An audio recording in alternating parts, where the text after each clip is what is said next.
Assalamualaikum students, hope you all are fine. We discussing the chapter number 3 biodiversity and our topic is five kingdom classification. Class आज का topic start करने से पहले मैं आपको बता दूं कि जो चैप्टर नंबर 3 का काम था वो मैंने आपको क्लास में मार्क करवाया था। आपने वो काम जो है अपनी कॉपी में करना है और इसके अलावा जो वीडियोस मैं आपको बना के दे रही हूँ उस हिसाब से आपने उसकी लर्निंग करनी है, ठीक है। और आपने जो बायो का चैप्टर नंबर 3 का काम जब आप कंप्लीट कर लेंगे तो आपने इंशाल्लाह थर्सडे को मुझे वो काम सबमिट कराना है स्कूल में। क्लास आज का जो हमारा टॉपिक है वो है फाइव किंगडम क्लासिफिकेशन। सबसे पहले हम बात करते हैं, हमारे पास 1937 में जो है एक साइंटिस्ट आए थे जिनका नाम था ई चैटन, जिन्होंने टू टर्मिनोलॉजी यूज़ की थी, प्रोकैरियोट और यूकैरियोट। अब प्रोकैरियोट जो है उन्होंने बैक्टीरिया जैसे ऑर्गेनिजम्स के लिए यूज़ किया था और यूकैरियोट्स उन्होंने एनिमल्स और प्लांट्स के लिए यूज़ किया था। हम प्रोकैरियोट को ऐसे भी लिख सकते हैं। अब प्रोकैरियोट जो है उन्होंने बैक्टीरिया के लिए यूज़ किया था। प्रो मीन्स हमारे पास बिफोर, कैरियोट का वर्ड जो है कैरियन से निकला है और कैरियन मीन्स न्यूक्लियस, यानी कि ऐसा न्यूक्लियस जो जिसमें कोई भी चीज़ प्रॉपर ना हो, या मैं ये कहूँ कि ऐसा सेल जिसमें प्रॉपर न्यूक्लियस ना हो, या ऐसा ऑर्गेनिज्म जिसमें न्यूक्लियस ही ना हो। अब प्रोकैरियोट उसने बैक्टीरिया के लिए यूज़ किया था, तो इसका मतलब क्या है कि बैक्टीरिया में न्यूक्लियस था ही नहीं, तो बैक्टीरिया के लिए उसने प्रोकैरियोट यूज़ किया था, प्रोकैरियोट का टर्म यूज़ किया था। प्रोकैरियोट मतलब कि न्यूक्लियस ही ना हो। और अब हम यूकैरियोट की बात करते हैं। और अब यूकैरियोट, यू का मतलब हमारे पास प्रोमिनेंट या करेक्ट, हम ट्रू भी कह सकते हैं। और कैरियोट का वर्ड हमारे पास कैरियन से निकला है और कैरियन का मतलब न्यूक्लियस है। तो ऐसे ऑर्गेनिजम्स जिनके सेल का जो न्यूक्लियस है वो प्रोमिनेंट है, ठीक है, ट्रू है या बिल्कुल करेक्ट है, तो ऐसे ऑर्गेनिजम्स के लिए उसने क्या टर्म यूज़ किया है, यूकैरियोट, जो एनिमल्स और प्लांट्स हैं हमारे पास। 1967 में हमारे पास जो है एक साइंटिस्ट थे जिनका नाम था रॉबर्ट विटेकर, जिन्होंने 2, 3, 4 क्लासिफिकेशन की लिमिटेशंस या ऑब्जेक्शन को सॉल्व करते हुए हमें 5 किंगडम क्लासिफिकेशन प्रोवाइड किया था। आपसे अगर कोई पूछे कि 5 किंगडम क्लासिफिकेशन किसने दिया तो आप क्या कहेंगे, रॉबर्ट विटेकर ने दिया था। और कब दिया था, 1967 में। इन्होंने जो है तमाम जानदारों को 5 बड़े ग्रुप्स में डिवाइड कर दिया था। अब वो 5 ग्रुप्स हमारे पास क्या थे, जो फर्स्ट हमारे पास किंगडम था उसका नाम था Monera, kingdom Monera, kingdom protista, kingdom fungi, kingdom Plantae, kingdom animalia. Robert Whittaker ने जो है ऑर्गेनिजम्स को 5 बड़े ग्रुप्स में डिवाइड कर दिया था।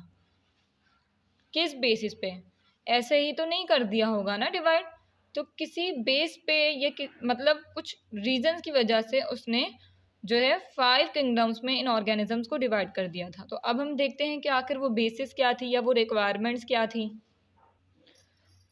उसने ऑर्गेनिजम्स को किस बेस पर जो है क्लासीफाई किया। फर्स्ट हमारे पास है सेलुलर ऑर्गेनाइजेशन, यानी कि सेल्स के बेसिस पर उसको यानी कि डिवाइड किया। और दूसरा है हमारे पास मोड ऑफ न्यूट्रिशन, न्यूट्रिशन हमारे पास ग़िज़ाइयत को कहते हैं, तो उसने ग़िज़ाइयत के बेसिस पर जो है एनिमल्स को डिवाइड किया, ऑर्गेनिजम्स को, और सेलुलर ऑर्गेनाइजेशन के बेसिस पर ऑर्गेनिजम्स को डिवाइड किया। अब जो हमारे पास सेलुलर ऑर्गेनाइजेशन है उसमें वही दोनों टर्म्स यूज़ किए, प्रोकैरियोट और यूकैरियोट। जहाँ कहीं भी प्रोकैरियोट का नाम आएगा या प्रोकैरियोट टर्म यूज़ की जाएगी तो समझने वाली बात है, वहाँ हम यूनिसेलुलर की बात करेंगे। और दूसरा हमारे पास जो था वो है यूकैरियोट। अब यूकैरियोट जो थे वो यूनिसेलुलर भी ऑर्गेनिज्म हो सकते हैं और मल्टीसेलुलर ऑर्गेनिज्म भी हो सकते हैं। अब हम मोड ऑफ न्यूट्रिशन की बात करते हैं, यानी कि ग़िज़ाइयत के बेसिस पर। उसमें भी उसने 3 टाइप्स बताई। फर्स्ट हमारे पास है फोटोसिंथेसिस, जो कि हमारे पास ऑटोट्रॉफ्स में होती है। ठीक है। फोटोसिंथेसिस बाय लाइट, वो अपना यानी कि फूड को प्रिपेयर करते हैं, तो ये हमारे पास ऑटोट्रॉफ्स में पाई जाती है। दूसरा है इंजेस्ट करना, लेना। इंजेस्ट करना, तो ये जो इंजेस्ट करने वाली टाइप है वो हम ह्यूमन बींग्स या एनिमल्स के लिए यूज़ करते हैं, क्योंकि हम अपनी ग़िज़ा को क्या करते हैं, इंजेस्ट करते हैं। थर्ड जो उन्होंने टाइप बताई मोड ऑफ न्यूट्रिशन की, वो क्या है, एब्जॉर्प्शन, जो कि हम फंजाई के बारे में कहते हैं कि जो फंजाई होते हैं वो अपनी ग़िज़ा को एब्जॉर्ब करते हैं। तो ये हमारे पास 3 मोड ऑफ न्यूट्रिशन है। उन्होंने इन दोनों के बेसिस पर जो है 5 किंगडम क्लासिफिकेशन हमें दिया। अब 1988 में हमारे पास जो है 2 और साइंटिस्ट आए, जिनका नाम था मार्गुलस एंड शेवार्ड्स।